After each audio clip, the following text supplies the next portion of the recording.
Let's make your New Year's resolution inevitable. That's all I'm gonna do. The last thing you need is another New Year's resolution. What you really need is an exorcism.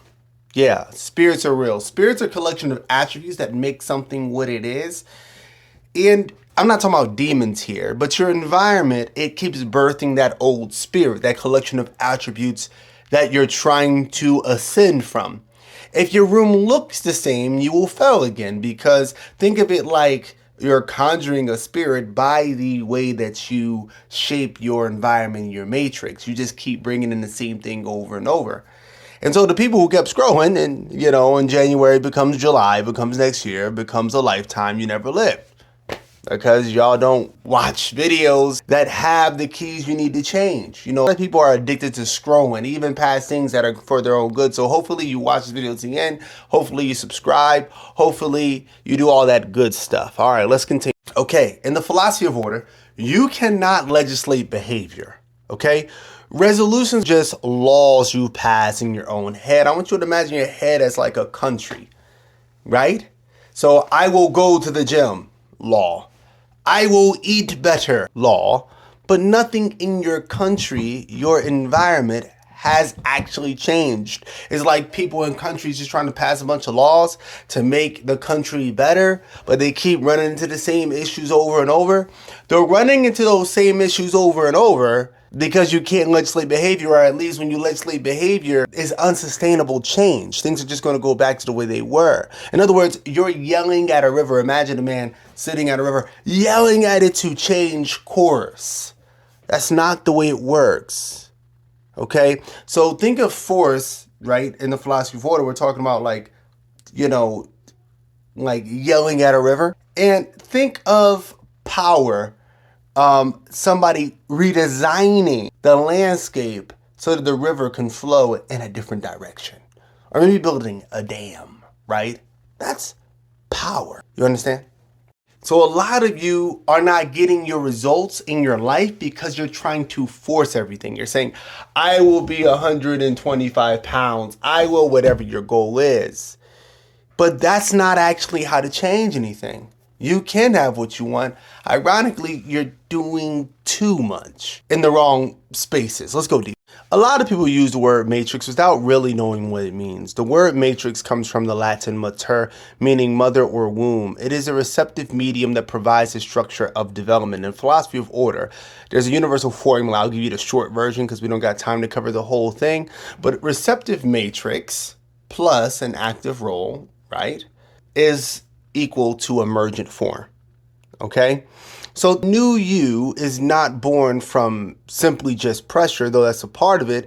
It is born from the environment, the womb that nurtures it into existence. So you don't become a new person by force. You become it when you build the matrix that makes the old version impossible to survive, okay? This is actually how things work in nature. This is like a natural thing that you'll find throughout space and time. Convergent evolution is a good example of this, right? You have a reptile all the way over here, and you have a mammal right here. 200 million years apart, same environment, same shape. The ocean didn't care about genetics. It demanded a form, and it forced that form into existence twice, or three, four times. I mean, many, many times. You are the creature. Your life is the ocean. If your ocean doesn't change, you can't change. That's just the way things work within the universe. In other words, convergent evolution means when you have two organisms that are unrelated, but they share the same niche, same role, the same medium or structure in which they develop in, the same matrix. Over time, they're going to start evolving the same traits because they share the same pressures and triggers, okay? And, matrix. And then they will begin to become the same form, the same collection of attributes. And remember, in the philosophy of order and in animism, and I would argue, I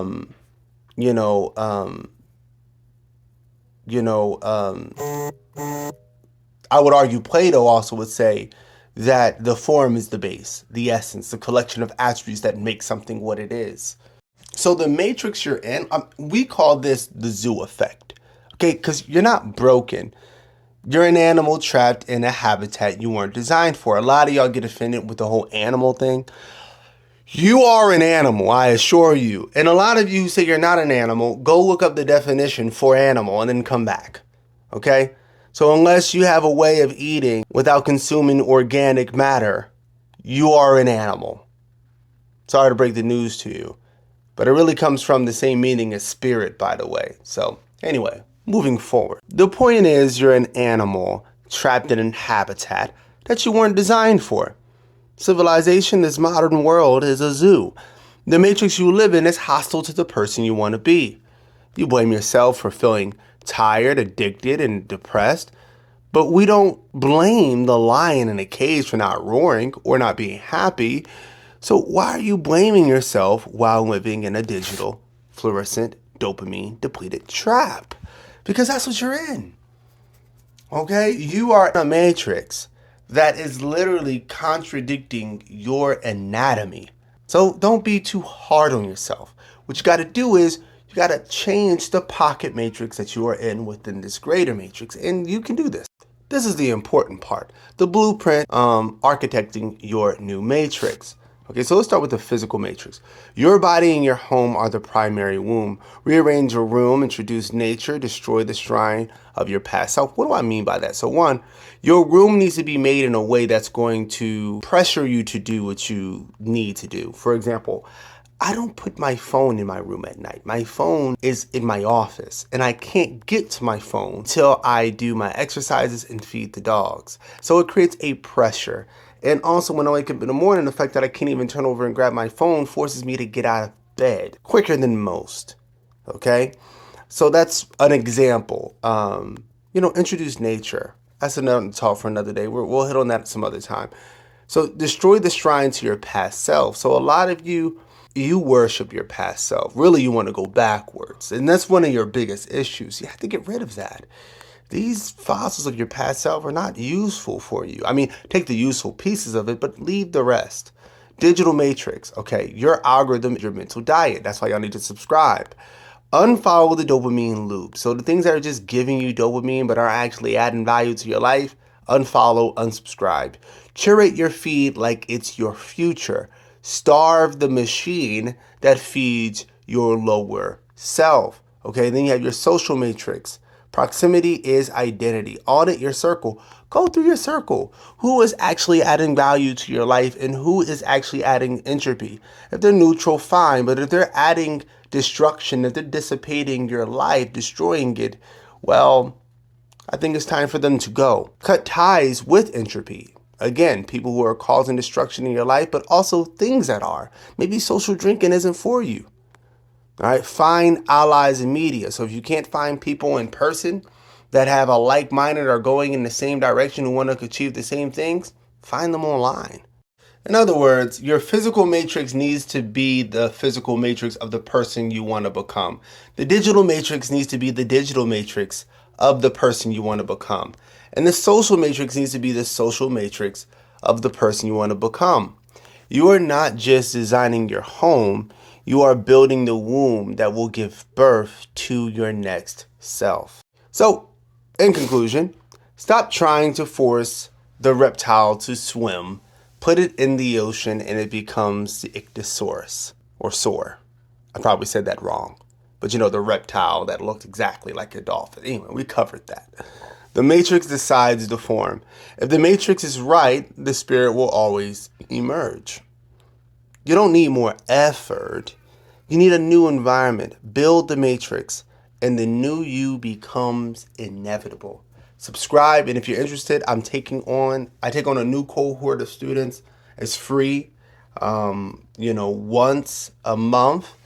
And so if you are interested in that and you want to become a part of that, go ahead and either comment Philosopher of Order below or CCC. I will get you the link, and then you can go ahead and try to get in. We only take people once a month, though, so the seats fill up pretty quick. So if you can't get in, then join the free community at school.com/the philosophy of order and message me waiting list. and I will put you on the waiting list and make sure you get in with the next cohort. Much love to all of you. Make sure you like, make sure you subscribe, make sure you comment. Tell me what you think below. Tell me, did you agree, or was something you disagreed with? Don't be afraid to disagree here. That's fine. And don't be afraid to agree and tell me how awesome it was either. That's fine too. All right. Much love to you all. Peace. I love you all. Peace.